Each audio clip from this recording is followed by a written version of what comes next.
Selamat malam semuanya teman-teman, teman-teman sekelas. Ini perkenalkan saya Boris Bokir. Dan karena setnya ini kos-kosan, saya akan membahas mengenai kos-kosan ya. Ya, kos-kosan di Bandung itu sangat antik teman-teman.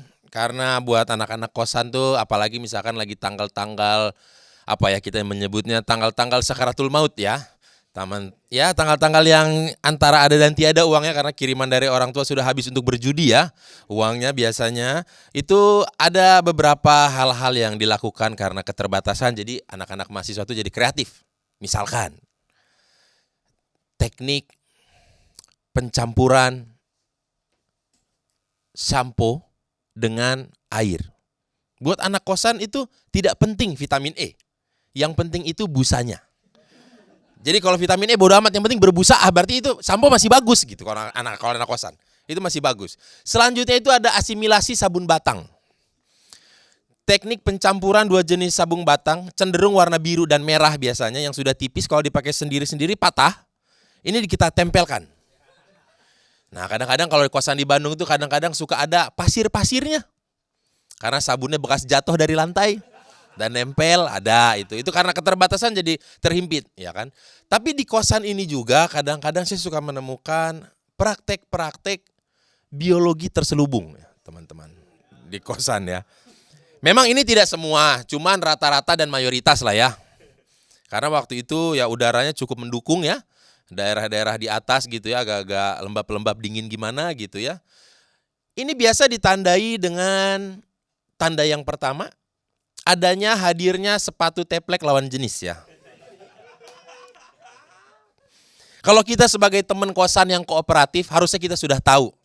Jangan diganggu, lagi ada jam besuk.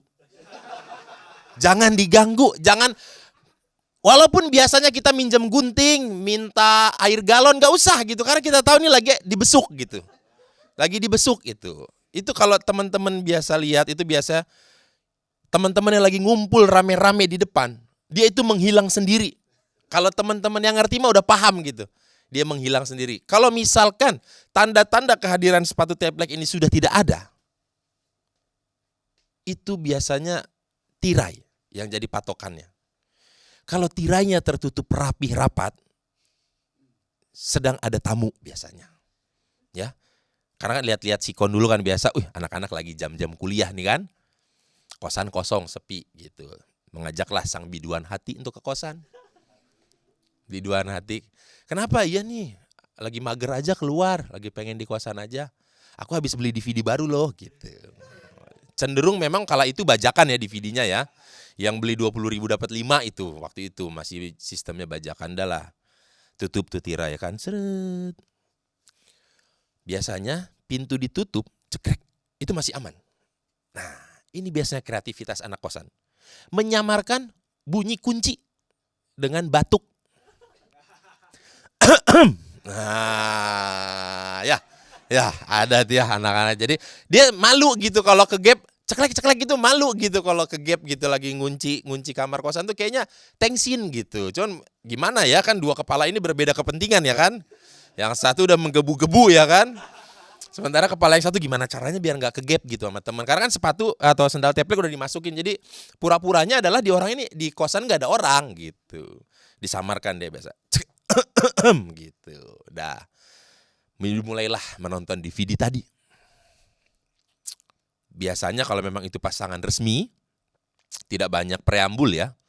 Tidak banyak pendahuluan, langsung kepada inti kan gitu. Nah, tapi kalau yang target ini adalah masih tebak-tebak buah manggis, biasa kita duluan duduk di kasur, dia di bawah gitu. Atau enggak, kasurnya biasa kan kasur anak kosan tuh enggak pakai dipan. Langsung kasur, bawahnya kardus sama lantai kan nyatu gitu kan. Biasanya ada terpisah lah gitu. Untuk cek ombak pertama mungkin cek kelingking ya teman-teman ya. Kalau kelingking di kail tidak ada penolakan, sejauh ini oke berarti. Pura-pura bersentuhan gak sengaja gitu. Kalau memang tidak bisa berarti langsung biasa menarik diri dari peredaran biasanya. Tapi kalau ini enggak, oke, aman. Tangan tiba-tiba digenggam seiring film, tidak ada penolakan, lampu hijau berarti teman-teman. Lampu hijau berarti teman-teman. Itu kalau yang unofficial ya. Nah, biasanya juga kalau misalkan yang official kan sudah langsung kepada inti ya teman-teman ya. Langsung kepada inti, terjadilah praktek-praktek biologi terselubung itu ya kan. Nah tapi ini ada yang membedakan lagi. Ini pasangan lama atau pasangan baru. Kalau dia pasangan lama, ada teman ngetok, paling hanya di pause aja sebentar. Udah sama-sama diem aja gitu nunggu. Tapi kalau pasangan baru, ada yang ngetok, dak. Riz, misalkan. Misal, Riz, dok. Kalau pasangan baru kayak, siapa itu? Panik. Tidak usah panik, tidak usah ragu, diamkan aja. Karena mereka akan pergi dengan sendirinya. Ya kan? Dan setelah itu kalau misalkan kalian adalah tetangganya yang punya kosan, itu bisa dilihat dari biasanya timbul suara-suara yang disamarkan oleh suara musik, suara film-film tidak pada tentunya, tidak pada genrenya ya. Misalkan ini ranjang ya, kadang-kadang kan suka ada dalam logistik ini ada yang tidak mumpuni. Misalkan rangka dipan sudah mulai longgar, atau ujung dipan terlalu menempel dengan tembok sehingga muncul keplok gitu ya. Atau kalau bunyi dipan ini ada kadang-kadang yang pernya terlalu terlalu ngemplat terlalu bumpy gitu. Jadi itu biasa disamarkan dengan musik-musik underground, musik-musik metal ataupun film-film perang. Jadi memang teman-teman kalau ada temannya tiba-tiba dia kayaknya nggak pernah nonton film perang tapi kok tiba-tiba nonton film perang. Ini lagi ada praktek-praktek biologi terselubung di dalamnya. Ya. Ataupun musik-musik hardcore, double pedal gitu ya. Itu berarti sedang ada menyamarkan sesuatu di dalam. Dan untuk lebih jelasnya teman-teman, kalau teman-teman mau melihat teman kalian atau tetangga kosan kalian tadi itu habis ada praktek-praktek biologi terselubung atau tidak, lihatlah teman-teman. Ketika pintu kamarnya telah terbuka, dia senyum-senyum kecil apa enggak?